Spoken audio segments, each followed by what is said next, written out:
নামাজি ব্যক্তির শরীর স্ক্যান করে বিজ্ঞানীরা যা পেল তা সত্যি অবাক করার মতো। মালয়েশিয়ার একটি ইউনিভার্সিটির বিশেষজ্ঞ দল এবং কিছু বিজ্ঞানীরা মিলে একটি গবেষণা করেছিলেন। মানুষ যখন নামাজ পড়ে তখন তাদের ব্রেনের মধ্যে কি ঘটে সেটি দেখার জন্য কয়েকজন নামাজি ব্যক্তির শরীরে সেই উন্নত টেকনোলজি সম্পন্ন মেশিনকে সংযুক্ত করলো। তখন বিজ্ঞানীরা দেখলো একজন নামাজি ব্যক্তি যখন সিজদায় যায় তখন তার মস্তিষ্কে আলফাবেট অ্যাক্টিভিটি আরো বেশি সক্রিয় হয়ে যায়। তাদের মস্তিষ্কের ভেতরে এমন একটি প্রক্রিয়া হতে থাকে যে প্রক্রিয়াটি মানুষের মস্তিষ্কের ভেতরে মানসিক সুখ শান্তি কন্ট্রোল করে। মানুষ যখন প্রতিদিন টেনশন বা ডিপ্রেশনের কারণে বিধ্বস্ত অবস্থায় চলে যায় তখন সেদিকে রিকভার করার জন্য নামাজ অত্যন্ত কার্যকরী ভূমিকা পালন করে। কিন্তু বিস্ময়কর ব্যাপার হচ্ছে সাধারণ মানুষের মস্তিষ্কের এই আলফাবেটের বৃদ্ধি ঘটাতে এরপর যুগ যুগ লেগে যায়। কিন্তু একজন নামাজি ব্যক্তি যখন নামাজে দাঁড়ায় এবং যখন সে সিজদায় যায় তখন তার মস্তিষ্কে আলফাবেটের বৃদ্ধি ঘটে, যে কথাটি রাসূল সাল্লাল্লাহু আলাইহি ওয়াসাল্লামের বলা অসংখ্য হাদিসকে সত্য প্রমাণ করেছেন। সুবহানাল্লাহ। নামাজ বেহেশতের চাবি, এই কথাটি আমরা সকলেই জানি। এই নামাজ পড়াটাও এখন অনেকের কাছে লোক দেখানো হয়ে গেছে। অনেকে মনে করেন যে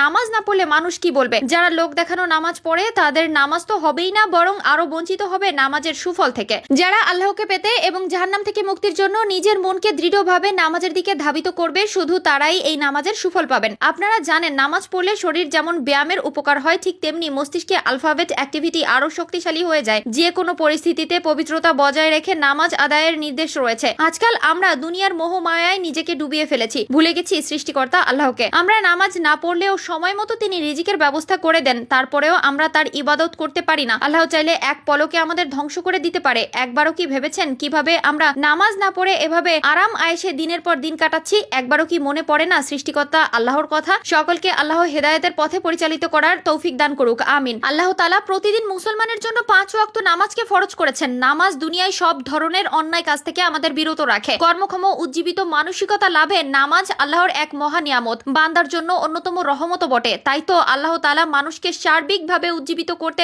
নামাজের প্রতি গুরুত্ব আরোপ করেছেন আর নামাজ না পড়লে শাস্তির বিধানও রেখেছেন। এছাড়া নামাজ আদায়ের মাধ্যমে অনেক শারীরিক উপকার পাওয়া যায়। নামাজের জন্য মানুষকে প্রতিদিন 5 বার ওযু করতে হয় আর এতে মানুষের ত্বক পরিষ্কার থাকে। ওযুর সময় মানুষের দেহের মূল্যবান অংশগুলো পরিষ্কার হয়, এতে জীবাণু থেকে ত্বক সুরক্ষায় থাকে। এছাড়া চেহারার লাবণ্যতাও বাড়ে এবং মুখের বলিরেখা কমে যায়। মানুষ যখন নামাজে দাঁড়ায় তখন চোখ সিজদার স্থানে স্থির থাকে, ফলে মানুষের একাগ্রতা ও মনোযোগিতা বাড়ে। নামাজ শেষে বসা অবস্থায় ডান ও বাম দিকে সালাম ফেরানো হয়, এতে শরীরে শুধু মাথা ও ঘাড় ডান দিকে ও বাম দিকে ফেরানো হয়। এটা ঘাড়ের উত্তম ব্যায়াম যা নামাজের মাধ্যমে সাধিত হয়। নামাজ মানুষকে সময় সম্পর্কে সচেতন করে তোলে। বান্দা সৃষ্টিকর্তার সন্তুষ্টির জন্য সময় মতো নামাজে বিনয়ী হয়ে দাঁড়ায় আর এখান থেকেই কিভাবে বিনয়ী হতে হয় তার শিক্ষা গ্রহণ করা যায়। নামাজ মানুষের দেহের কাঠামোগত ভারসাম্যতা বজায় রাখে, ফলে স্থূলতা কমে। নামাজে নড়াচড়া করায় অঙ্গগুলো স্থানভেদে সংবর্ধিত সংকুচিত হয়ে বিশেষ কাজ করে থাকে। অঙ্গ ও জোড়াগুলোর বর্ধন ও উন্নতি এবং শক্তি বাড়ায়। নামাজের মাধ্যমে একজন মুসলমান নিজেকে আল্লাহর কাছে সমর্পণ করে। এই আত্মসমর্পণের আত্মিক দিক দিয়ে নামাজি ব্যক্তি শক্তিশালী হন। নামাজের মাধ্যমে আল্লাহর ধ্যানে তার মন প্রশান্ত হয়। আল্লাহ তাআলা মুসলিম উম্মাহকে নামাজ আদায়ের মাধ্যমে শারীরিক ও মানসিক ও আত্মিক উপকারিতা লাভের তৌফিক দান করুন, আমিন।